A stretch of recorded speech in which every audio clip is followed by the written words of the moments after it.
Provinsi Kepulauan Bangka Belitung merupakan penghasil timah terbesar di Indonesia. 90% dari total hasil produksi timah di Indonesia.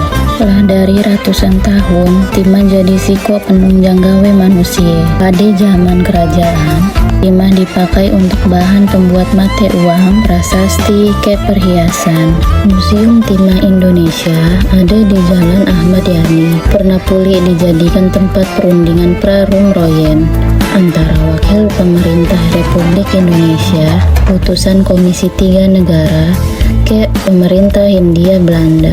Museum Pertimahan lah dinobatkan jadi museum timah pertama di Asia. Dari luar kelihatan ada barisan pepohonan hijau yang lebat.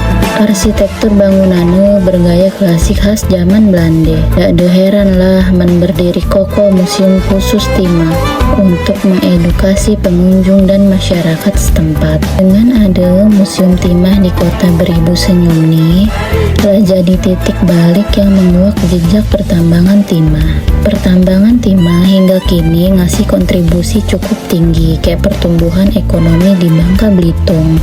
Ironia dibalik jasa besar yang disumbangkan ke timah, lalu meningkatkan perekonomian masyarakat, ada banyak persoalannya, mulai dari kerusakan lingkungan serta banyak korban jiwa akibat tambang nih. Danau Kaolin kelihatan cantik kayak indah, mana air warna biru toska yang menakjubkan. Danau Kaolin salah satu bekas tambang timah yang jadi objek wisata. Danau Kaolin kerap disebut dengan istilah Kulong Biru. Biarpun bekas tambang timah, Danau Kaolin udara seger, tak ada keganggu aroma belerang. Kawasan ini memang bukan kawah pegunungan.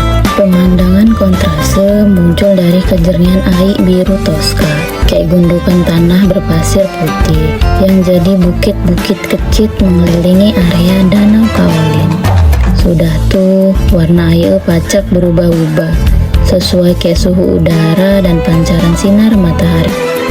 Pemandangan danau yang berbeda kayak Danau Wumu. Danau Kaolin berhasil masuk nominasi destinasi unik terpopuler pada Anugerah Pesona Indonesia tahun 2019.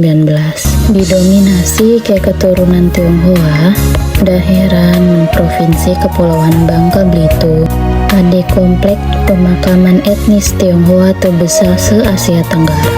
Awal kedatangan orang Tionghoa dengan skala besar di Bangka pada awal abad ke-18. Nak jadi penambang timah. Dia orang biasa dak de bawa bini, jadi kawin kayak penduduk pribumi. Tionghoa Belitung datang pas abad ke-19. Bawa bini, dia orang beradaptasi ke kebudayaan Nusantara. Vihara Puri Tri Agung, destinasi wisata religi umat Buddha yang menghadap langsung ke arah Laut Cina Selatan. Nama Padepokan Tri Agung diambil dari nama 3 guru besar dari 3 ajaran.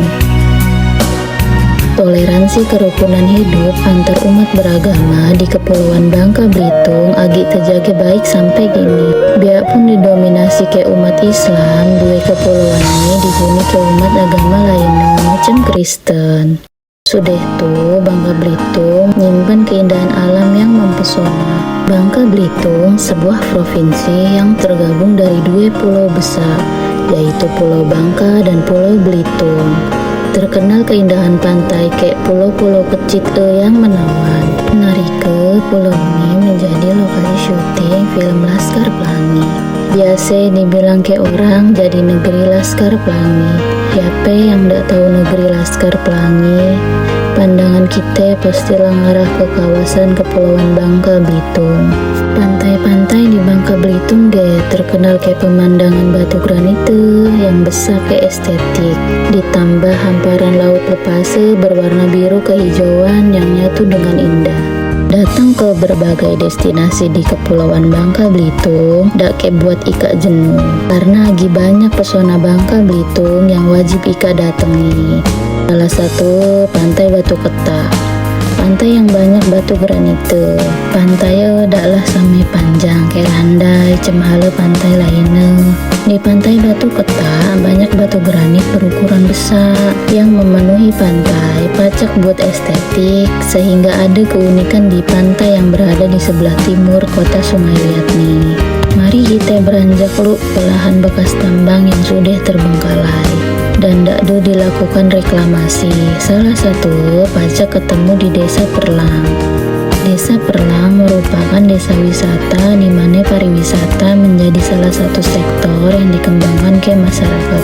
Sumber daya alam dan kekayaan yang tersedia di desa tersebut dikelola dan dimanfaatkan dengan baik. Danau ini diberi nama Danau Pading berdasarkan lokasi dan keberadaannya sebagai lembah yang berdekatan ke Bukit Pading.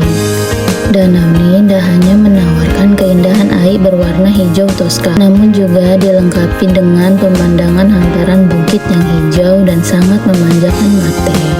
Pengelolaan awal wisata Danau Pading mulai sejak tahun 2020.